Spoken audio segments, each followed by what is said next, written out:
আসসালামু আলাইকুম রহমতুল্লাহ। আমি মোহাম্মদ ইসমাইল, সংযুক্ত আরব আমিরাত থেকে।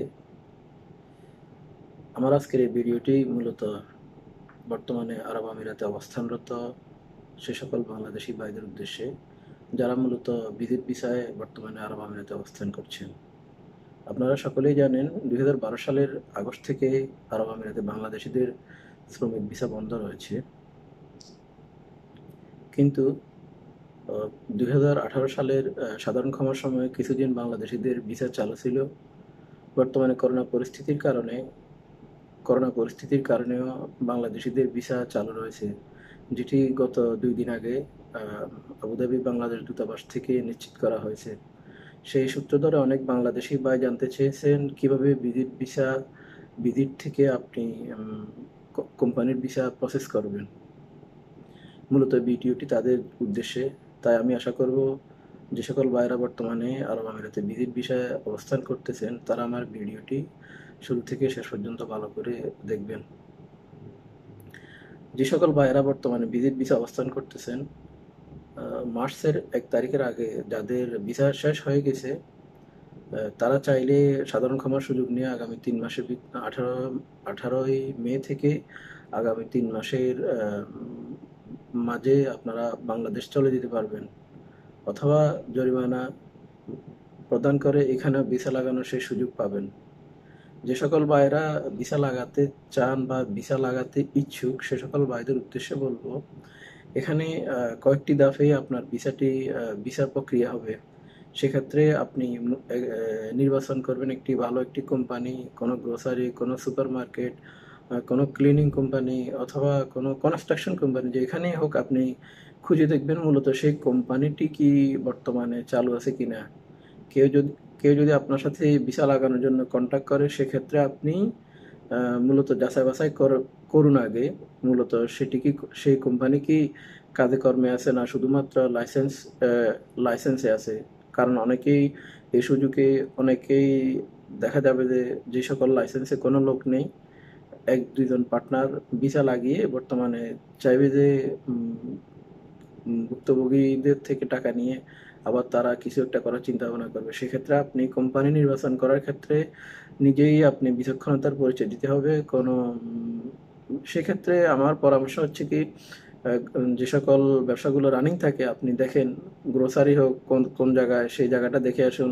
কোনো সুপার মার্কেট হতে পারে অথবা কোনো টেকনিক্যাল লাইসেন্স হতে পারে, তাদের কাজ আছে কিনা। এভাবেই আপনি কোম্পানি নির্বাচন করুন। কোম্পানি নির্বাচন করার পরে আপনাকে যে কাজ করতে হবে সেটি হচ্ছে, সেই কোম্পানি আপনার জন্য কোটা অ্যাপ্লাই করবে। যদি কোটা থেকে থাকে সেক্ষেত্রে আপনাকে জব অফার দিবে, আর যদি জব অফার না থাকে সেক্ষেত্রে আপনার জন্য কোটা অ্যাপ্লাই করবে। যখন কোটা অ্যাপ্রুভ হবে সেক্ষেত্রে আপনার জব অফারে আপনার পাসপোর্ট ডিটেলস থাকবে, পাশাপাশি আপনার স্যালারি ডিটেলস থাকবে। সেটি আপনি দেখে শুনে আপনি সাইন করুন। তারপর জব অফার হওয়ার পরে জব জব অফার হওয়ার পর থেকে আপনি যখন সাইন দিবেন, আপনার থেকে সাইন নেওয়ার পরে কোম্পানি সেই অ্যাপ্লিকেশনটি মিনিস্ট্রি অফ লেবারের অ্যাপ্রুভালের জন্য জমা করবে। যদি বড় কোম্পানি হয়, কোম্পানি নিজস্ব ইউজার পাসওয়ার্ড থাকতে পারে, আর না হয় ইউই সরকার অনুমোদিত আমিরাতের যে কোনো জায়গাতে, দুবাই, আবুধাবি, শারজা, আজমান, যেখানেই হোক, যে কোনো তাসিলে সেই আপনার ডকুমেন্টটুকু জমা করবে। জমা করার পরে হতে পারে 1-2 দিন অথবা তারও কম সময় অথবা বেশি সময় লাগতে পারে।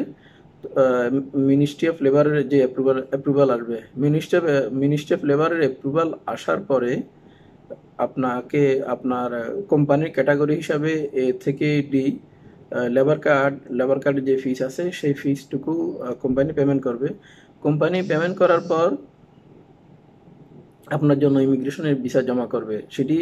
সেটি অ্যাপ্লাই করবে। যদি কোম্পানির সিস্টেম থাকে, কোম্পানি সরাসরি কোম্পানি অফিস থেকে অ্যাপ্লাই করতে পারবে, না হয় যে কোনো আমের সেন্টার থেকে আপনার ভিসার জন্য অ্যাপ্লাই করবে। ভিসার আবেদন জমা করার পরে সেক্ষেত্রেও হতে পারে 1 দিন, হতে পারে 2-3 দিন, অথবা সিস্টেমের উপর নির্ভর করে আপনার ভিসা বের হবে। তবে আপনি নিশ্চয়তার জন্য প্রতিটি ধাপে ধাপে তাদের থেকে অ্যাপ্লিকেশন নিয়ে নিতে পারেন, যেখান থেকে তারা জমা করবে। যদি জমা করে থাকে, প্রতিটি অ্যাপ্লিকেশন একটা ফর্ম থাকে, আর যে আবেদন ফর্ম হয় ওটার প্রিন্ট আসে। তারা যদি জমা করে থাকে, জমা কত টাকা জমা করছে এই ধরনের একটা প্রিন্ট পাওয়া যায়। আর যখন আপনার ভিসা বের হবে, ভিসা বের হওয়ার পরে সর্বশেষ না, এটা বলবো যে আমিরাতে অবস্থানের আপনার নিশ্চয়তা দিবে চেঞ্জ স্ট্যাটাস, যেটাকে ইন আউট বলা হয়, আরবিতে বলে তাদিল ওয়াদা। সেই ইন আউট করার পরে, ইন আউট হওয়ার পরে মূলত আপনি যেরকম আমরা বাংলাদেশ থেকে আসার পরে, বাংলাদেশ থেকে আসতে এয়ারপোর্টে একটা স্ট্যাম্প দেওয়া হয়, ইন আউটটা হচ্ছে ঠিক সেই ধরনের। সেই ইন আউটটা যদি হয়ে যায়, তখন আপনি নিশ্চিত থাকতে পারেন আপনি 100% আপনার ভিসা প্রসেসিং হয়েছে। এরপরে আপনি 2 মাস টাইম পাবেন, যেখানে আপনি মেডিকেল, এমিরেটস আইডি সহ আপনার ভিসা প্রসেসিংয়ের জন্য বাকি কাজ করতে পারবেন। তবে সর্বপ্রথমে আমি যে ধাপগুলো বলছি, কোম্পানি কোটা থাকতে হবে। কোটা থাকার পর আপনার জব অফার পরে মিনিস্ট্রি অফ লেবারের MOL অ্যাপ্রুভাল, যাকে বলা হয়, অ্যাপ্রুভালের পরে ভিসার জন্য সাবমিট করবে। ভিসা হওয়ার পরে চেঞ্জ স্ট্যাটাস। এই ধাপগুলো যখন অতিক্রম করবে, ইন আউট হয়ে গেলেই আপনি নিশ্চিত থাকতে পারেন আপনি আরব আমিরাতের স্থায়ী বাসিন্দা। তার আগ পর্যন্ত কোনো নিশ্চয়তা নেই। এবং কি কারো যদি জরিমানা আসে, যখন ইন আউট করবে, ইন আউট করার সময় সেই জরিমানা দিতে হবে, তার আগে নয়। তাই আম, বর্তমানে আরব আমিরাতে অবস্থানরত বাংলাদেশি ভাইদের বলবো, আপনি আপনার ভিসা প্রসেসিং করার ক্ষেত্রে এই দিকগুলো খেয়াল করুন। আর যদি কোনো দরকার হয়, কোনো পরামর্শ দরকার হয়, আপনারা বরাবর মতো আমাকে ফোন করতে পারেন, আমার ইনবক্সে মেসেজ দিতে পারেন। ভালো থাকুন সবাই। আল্লাহ হাফিজ।